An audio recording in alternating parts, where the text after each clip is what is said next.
Te cuento que cuando yo era taxista hace como 17 años, me pasó algo muy curioso, de esas cosas que solamente pasan una sola vez en la vida.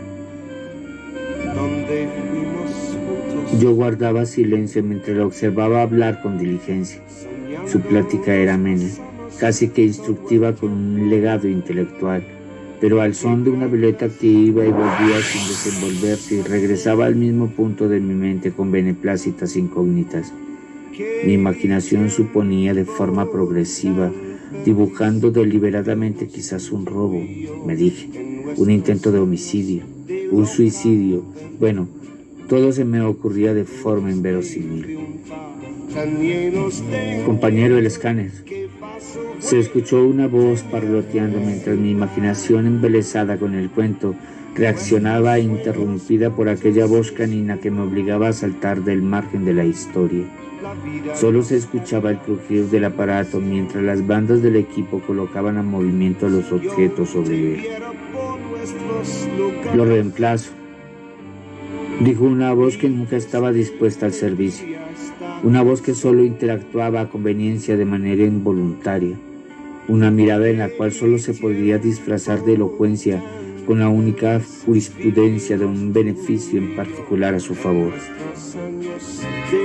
Los objetos bailaban sobre el escáner, comida en bolsas herméticas y transparentes, envolturas apetitosas que traían el recuerdo de la noche pasada en la cual me tocó dormir sin alimentarme, procurando aplacar el enojo del momento a causa de que la empresa no nos había pagado en las horas oportunas y mi mala administración no había guardado recursos suficientes para el último día del mes.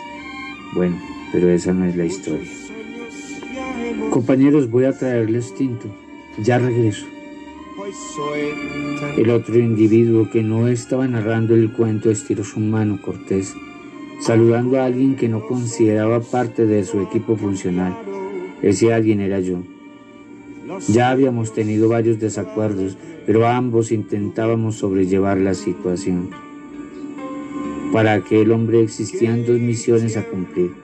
La primera era verificar si la frecuencia de mi celular estaba activa. La segunda era hacer pasar por el escáner una SIM card, sin ser detectada por el equipo de escaneo y por los ojos pendientes a su manipulación. Entre todo el ropaje, un camibuzo de color negro oscuro, con una placa metalizada que no podía ser insama por su aspecto, ya que el sama solo es un color que da aspecto metalizado, pero en realidad solo es polietileno transformado en un paste, a lo cual devolví por el escáner para volver a revisar, sugestionado de que de pronto no fuera la pieza esperada. Nuevamente la máquina le llevó a cruzar el umbral, a la espera de las manos del artista. Sus ojos contemplaron de nuevo la placa. Se preguntaba si quizás el objeto estuviera envuelto en papel de aluminio. De esta manera no podía ser hallado el objeto en su interior. Le miraba una y otra vez, no al camibuzo, sino a la placa que despertaba su curiosa pregunta desde sus ojos. Al moverla para lado y lado, dejando al descubierto un sonidillo pequeño pero sonoro, como si dentro de la placa, al moverla para lado y lado, dejara una estela de sonido y existiera bajo su interior un segundo objeto mucho más pequeño transportado en el camibuzo nuevo. Pasados unos 10 minutos, el cómplice se encontraba tras nuestras espaldas, verificando que el ejercicio hubiera sido un éxito, con el lenguaje que tiene las señas de una mirada partícipe. Bueno, aquí llegó el tinto. También traje esto para compartir. ¿Usted puede comer? No. Entonces lo compartimos más tarde. De todas maneras ya vamos a acabar. ¿En qué íbamos? Ah, sí, hace 17 años. Los intrusos desaparecieron de la escena tras cruzar la puerta del Hades y alejarse en el horizonte del vidrio fragmentado como todos los fantasmas que existían en aquel lugar. Sígueme contando. Ah, sí. Hace 17 años, cuando trabajaba en el oficio de taxista, porque para ese tiempo me había comprado un taxi con los ahorros que tenía y me iba muy bien. Una noche de esos días un poco flojos, dos hermosas mujeres levantaron sus manos para que les hiciera el servicio. Detuve el vehículo y ellas lo abordaron. Me parecieron físicamente hermosas, demasiado atractivas. Una de ellas era un poco de más años que la otra, pero estaba entera, provocativa como el brillo de una manzana que se refleja sobre la pupila. Compañero, le confieso que me sentía atraído por ellas.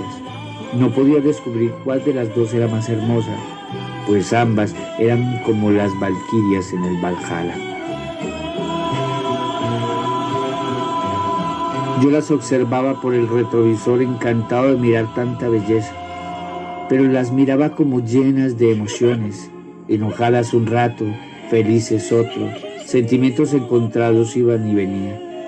Estaban muy bien vestidas y su presencia ataviada y esbelta y sus maneras de hablar mimosas me producían deseos paganos.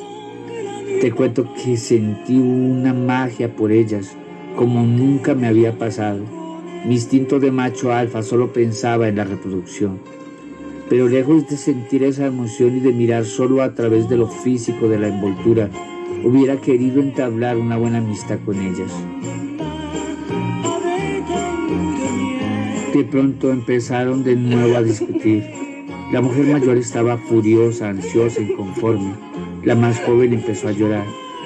La otra mujer se conmovió y secó las lágrimas que surcaban sus pómulos. El iris se había dilatado mientras le miraba con amor, tocando sus manos como quien toca un piano con el corazón. Y yo no dejaba de mirarla por el retrovisor. Estaba fascinado. De pronto la historia tomó otro rumbo.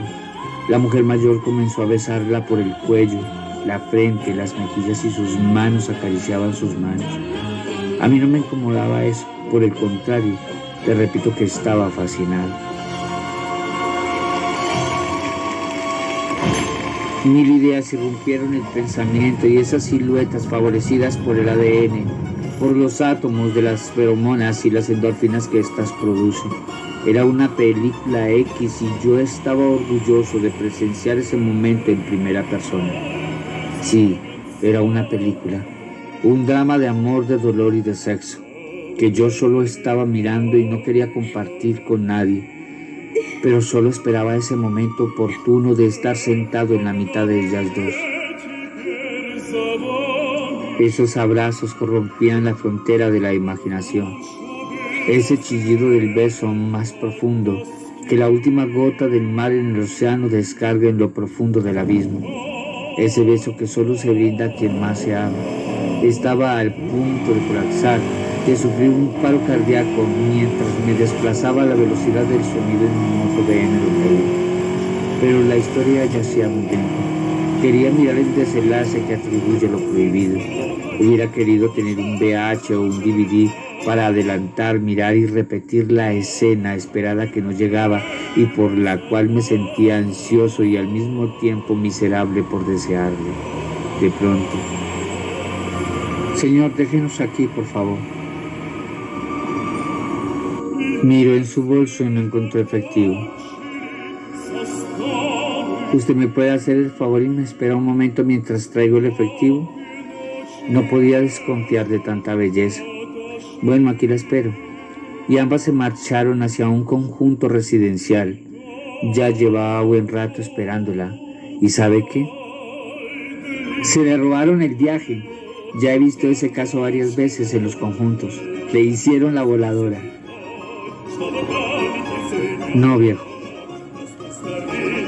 La señora regresó para pagarme, pero se quedó contemplando por un buen rato el conjunto, llorando de una forma desconsolada. Le dije: no se sienta triste. ¿Y cómo no voy a estar triste si se me va lejos y no sé cuándo vuelva a verla? Debe de quererla mucho, pues claro, es mi hija y su papá se la lleva para los Estados Unidos. Quedé sorprendido, avergonzado y sin palabras. Yo estaba interpretando algo que no era, como si lo fuera, algo que solamente había salido de mi mente retorcida. Déjame que te diga lo que me revienta del progreso humano, que yo nunca he tomado parte en él. ¿Acaso tú sí? La humanidad ha llegado a la luna. ¿Y qué si yo ni siquiera he salido de mi barrio? Espabila. Ha llegado el momento de hacer, de experimentar las cosas por uno mismo. Y eso tiene un nombre: riqueza mental.